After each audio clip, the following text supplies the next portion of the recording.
do Senhor, povo de Deus, você está no Minuto EBD, um minuto de estudo com você. E eu fiquei devendo aí a aula de número 4, mas só para vocês não ficarem na curiosidade, segue aí o resumo, bem resumido, na aula de número 4. Tem por título, o uso virtuoso dos bens materiais. Texto do dia: manda aos ricos deste mundo que não sejam altivos, nem ponham a esperança na incerteza das riquezas, mas em Deus, que abundantemente nos dá todas as coisas para dela gozarmos. 1 Timóteo capítulo 6, versículo 17. Síntese: nosso dinheiro e nossos bens materiais devem ser adquiridos mediante o nosso trabalho honesto. Para o tópico de número 1, a qual vai falar assim, que o cristão deve viver com seu próprio dinheiro, fruto do seu trabalho. E aí, no subtópico de número 1, o problema do abandono do trabalho pelos tessalonicenses. O que aconteceu? Para quem não sabe, Paulo escreveu 2 cartas ali aos tessalonicenses. Para quem não sabe a história do pessoal de Tessalônica, Paulo chegou para pregar nessa cidade de Tessalônica, só que nessa cidade era pregado outros deuses. Então aquele pessoal não gostou e contrataram alguns malfeitores da época para perseguirem Paulo. Então Paulo mal anunciou o evangelho ali, já teve que fugir por conta da perseguição. Mas aquela palavra penetrou no coração daquele povo e aquele povo aceitou a Jesus. Então Paulo orienta a igreja de Tessalônica, é claro, enviou um pastor para lá, mas orienta aquela igreja através de cartas. Então foi escrita a primeira carta aos Tessalonicenses e também foi escrita a segunda carta aos Tessalonicenses. A segunda carta aos Tessalonicenses é que entra aqui no contexto dessa lição, porque Paulo teve que escrever a segunda carta aos Tessalonicenses para esclarecer alguns erros de interpretação que houve daquele povo. E um dos erros foi concernente à volta de Cristo. Naquela época o pessoal leu a primeira carta falando que Jesus ia voltar, e o povo ficou tão empolgado que Jesus ia voltar e fez o quê? Eu tenho 4 casas, vamos vender tudo as casas porque Jesus vai voltar e não vai ficar bem nenhum aqui. Eu vou vender tudo, Jesus está voltando. O povo se alegrou até demais. E na época de Paulo já acontecia isso. A necessidade de escrever a segunda carta surgiu porque leram isso, interpretaram errado e trouxeram falsos ensinos para a igreja daquela época. Então Paulo escreve a segunda carta para combater isso. Porque o povo naquela época realmente estava fazendo isso, estava vendendo tudo. Jesus vai voltar, vão vender tudo. Até hoje a gente está esperando Jesus voltar, aí o pessoal pega e vende as coisas assim. É assim que funciona, gente. Por isso que Paulo teve que escrever aí a segunda carta para orientar esse povo. E como se não bastasse essas pessoas pegarem e venderem tudo, foi um pouco além disso. Por quê? As pessoas pegaram, Jesus vai voltar. Então pegaram, venderam tudo e ficaram na dependência dos outros irmãos. Ou seja, ficava nas custas lá do outro. E aí houve a necessidade de Paulo escrever a segunda epístola aos Tessalonicenses. Então, ao mesmo passo que havia aqueles que vendiam tudo, porque Jesus estava voltando, ainda tinha uns conscientes que continuavam trabalhando até que Jesus voltasse. Pois, afinal das contas, né, Jesus vai voltar, não tem problema, você vai estar trabalhando, se você tiver salvo, ele te leva no trabalho mesmo. Não precisa parar de trabalhar. Mas tinha uns abençoados que não só parou de trabalhar, mas vendeu tudo que tinha e ficava na dependência desses que ainda estavam trabalhando. E aí a necessidade de Paulo escrever a segunda carta e esclarecer algumas coisas. E aí no subtópico de número 2, vai falar assim, que Paulo chama a atenção para o seu próprio exemplo. A primeira coisa que nós veremos aqui no subtópico de número 2 é o significado do trabalho para os judeus.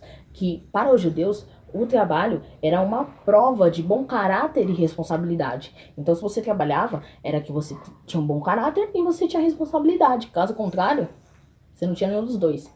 Para os judeus, é claro. E aí no subtópico de número 2, Paulo fala que o tempo que ele esteve por lá, ele não ficou nas custas de ninguém. Mesmo sendo pastor da igreja lá, ele não ficou nas custas de ninguém. Ele trabalhava incessantemente, dia e noite. Para quem não sabe, Paulo fazia tendas. Paulo era advogado. Paulo não era um cara qualquer. Ele era poliglota, falava mais de 3 idiomas, era um cara bastante estudado. E na época também já era pastor da igreja. Mas no tempo que ele ficou em Tessalonicenses, no pouco tempo que ele ficou em Tessalonicenses, ele não ficou nas custas dos outros. Ele poderia ter ficado? Poderia, mas não ficou. Foi trabalhar, foi fazer alguma coisa para se manter. E é justamente isso que Paulo fala. Paulo fala isso. Olha o que vai falar na revista. Paulo, enquanto esteve pregando entre os tessalonicenses, trabalhou incansavelmente dia e noite, afirmando ter chegado ao estado de fadiga. Isso para não ser pesado a nenhum dos membros da igreja e evitar ser acusado de ganância ou de ser aproveitador. O que Paulo quer dizer com isso tudo? Que a ociosidade é prejudicial ao reino de Deus. Uma pessoa ociosa é aquela pessoa que fica parada, imóvel no lugar, dependendo dos outros. Não faz nada. Isso é uma pessoa ociosa. E a ociosidade faz mal para o reino de Deus. No subtópico de número 3, que vai falar a ociosidade dos Tessalonicenses é condenada. Aí olha que interessante o que a revista irá falar sobre a ociosidade. A ociosidade gera desordem e divisão na comunidade. Paulo é enfático e rigoroso com os despreocupados. Mandamos e exortamos por nosso Senhor Jesus Cristo, e trabalhando com sossego, comam o seu próprio pão. Trabalhando com sossego, comam o seu próprio pão. E aí Paulo fala, resumindo, Paulo fala com isso tudo, que as pessoas, elas devem esperar Jesus, sim, deve, mas elas devem esperar Jesus trabalhando, não ociosas, paradas, inertes, sem fazer nada. Inclusive, o próprio Paulo fala, tem um versículo aqui, que o próprio Paulo fala, aqui, 2 Tessalonicenses, capítulo 3, versículo 10, porque quando ainda estávamos convosco, vos mandamos isto, que se alguém não quiser trabalhar, não coma também. Ou seja, trabalhe, aguarde a vinda de Jesus trabalhando. Você não quer comer? Você não precisa de comer? Então, assim como você precisa de comer, você precisa de trabalhar para pagar o alimento que você vai comer. Traduzindo isso tudo, não fique nas costas dos outros. Era isso que Paulo queria falar na época. E aí no finalzinho do subtópico de número 3 vai falar assim, que o crente deve estar ocupado e comprometido em ajudar os necessitados enquanto espera o dia do Senhor. E aí surge uma questão tanto polêmica. Duas coisas diferentes, um irmão que está necessitado e outra coisa totalmente diferente é aquele irmão ocioso. Ocioso, já falei aqui, que é uma pessoa que fica esperando tudo cair do céu, não faz nada. Um nome que nós podemos dar, preguiçoso. E o que a Bíblia fala sobre o preguiçoso, vai ter com a formiga, ó preguiçoso. Isso está registrado lá em Provérbios. E aí, Deus condena a prática da preguiça. E aí vem o apóstolo Paulo e fala sobre ociosidade. Ociosidade, preguiça, tudo ali no mesmo nível. Quer ficar nos dos outros, não faz nada. Não é assim que funciona, não. O próprio apóstolo Paulo falou que nós temos que esperar a vinda de Jesus, o quê? Trabalhando. E tudo se resume em trabalho. Seja na obra, seja fora da obra para se manter, mas trabalho. O próprio Deus trabalha até hoje. Por que que nós, miseráveis seres humanos, não iremos trabalhar? Vem o tópico de número 2, que vai falar que o cristão não deve colocar sua esperança na incerteza das riquezas, mas em Deus. E aí vai falar de um outro tipo de crente que já tinha lá na época de Paulo. Existia aquele crente que era o crente, o tipo ideal, podemos dizer assim, que era equilibrado. Ah, Jesus vai voltar? Vai voltar, mas eu vou continuar trabalhando. Quando ele voltar, ele me leva no trabalho. Agora tinha aquele que era o crente sem noção, que era ocioso. Ah, vou vender tudo, vou parar de trabalhar porque Jesus vai voltar. E tinha aquele outro crente que era, podemos dizer assim, que era o perigoso. Por quê? Porque era o crente altivo. Aquele crente que ganha a benção hoje, ganha a benção amanhã e só retém a benção pra ele. Não ajuda ninguém. O crente altivo, que conseguia a benção, atingir a riqueza e ficava altivo, não queria saber mais de ninguém. Muito menos dos seus irmãos ao lado que estava passando necessidades. E volto a repetir, quando Jesus abençoa uma pessoa, é para ela ser bênção na vida de outra pessoa, contribuindo de alguma forma, ajudando com um alimento, com um valor em dinheiro, independente do que for. É que falando isso porque o assunto é bens materiais. Mas resumindo tudo isso, quando Jesus nos abençoa, quando Deus nos abençoa, é para nós compartilharmos essa bênção, não é para reter somente para nós. Então naquela época lá de Paulo já existia outro tipo de crente também. E aí vai falar aqui no finalzinho do subtópico de número 1, que como crentes devemos fazer um bom uso do nosso dinheiro e dos nossos bens, investindo na eternidade, utilizando os bens para socorrer os necessitados e na evangelização.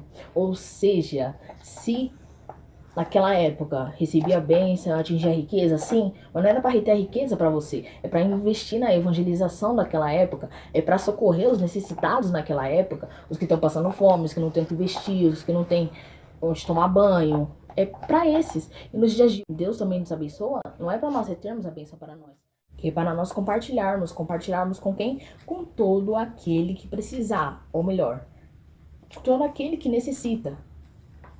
Deus nos abençoe nos dias de hoje para que nós venhamos socorrer essas pessoas de alguma forma. Mas para socorrer essas pessoas de alguma forma é necessário que nós venhamos estar atentos nos dias de hoje. Pois muitas vezes há pessoas do nosso lado, irmãos do nosso lado, que estão padecendo necessidades e nós nem percebemos. Por isso que nós devemos estar atentos. E aí, nessas alturas, já pulando para o subtópico de número 2, que vai falar que o rico altivo não entra no reino de Deus. Vai falar aqui no subtópico de número 2 que a condição social e financeira da pessoa não determina que ela vai herdar a vida eterna. Ou seja, você pode ter todo o dinheiro desse mundo, mas isso não determina que você vai morar no céu, que você tem uma vida eterna. E Paulo ainda advertiu os ricos daquela época para que eles não viessem a ser altivos de coração. O problema não estava na pessoa ser rica, o problema estava na pessoa ser rica e ainda ser altiva de coração. E aí, juntando esses dois, dava num rico altivo. Aquela pessoa que só quer saber nela, só quer saber dela, não quer saber dos próximos, não ajuda ninguém. E aí Paulo adverte os ricos daquela época para que eles não sejam altivos de coração e para que eles não venham colocar a sua confiança no dinheiro. Olha o perigo aí, já falamos em algumas aulas passadas, que o perigo não está em você ter riquezas, em você ser próspero, não há perigo nisso. O problema é quando você coloca o seu coração nisso, você só pensa nisso, não quer saber de mais ninguém, só pensa em você.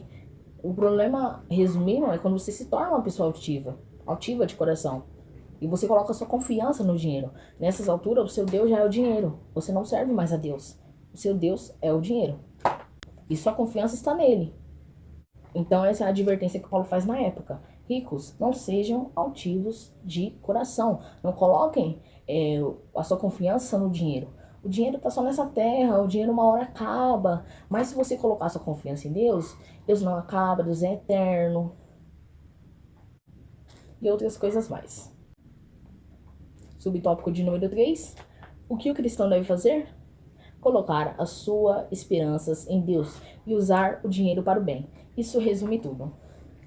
E aí, lá no finalzinho do subtópico de número 3, a revista vai trazer uma advertência para nós. Vai falar assim, que nós precisamos entender que a gente pode ser muito rico nessa terra. Pode ser rico nessa terra, mas isso não garante que a gente é rico aos olhos de Deus. Que a gente é rico diante de Deus. E aí? De que vale ter riqueza nessa terra, ser rico nessa terra, e aos olhos de Deus, tu não é rico. E aí? Valeu de alguma coisa? A revista vai falar também que a gente deve usar os nossos bens de forma sábia para a glória de Deus, pois Ele deseja que desfrutemos de uma vida plena aqui e também no céu.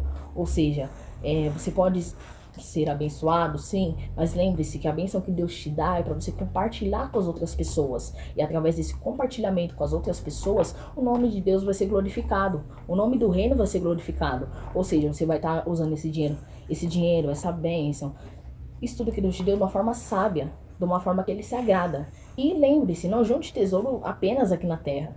Junte tesouro lá no céu. A própria revista falou que Deus deseja que nós venhamos ter uma vida plena aqui, mas uma vida também plena lá no céu. Ou seja, quer ter uma vida abençoada na terra, próspera, até rica na terra? Sim, mas não coloque seu dinheiro nessas riquezas. E não tenha somente isso tudo aqui na terra, mas principalmente lá no céu. Pois um dia nós cristãos acreditamos que Jesus vai voltar e nós iremos para lá. Então é isso. E esse foi o grande resumão aí da aula de número 4. Deus abençoe a cada um de vocês e até a próxima aula.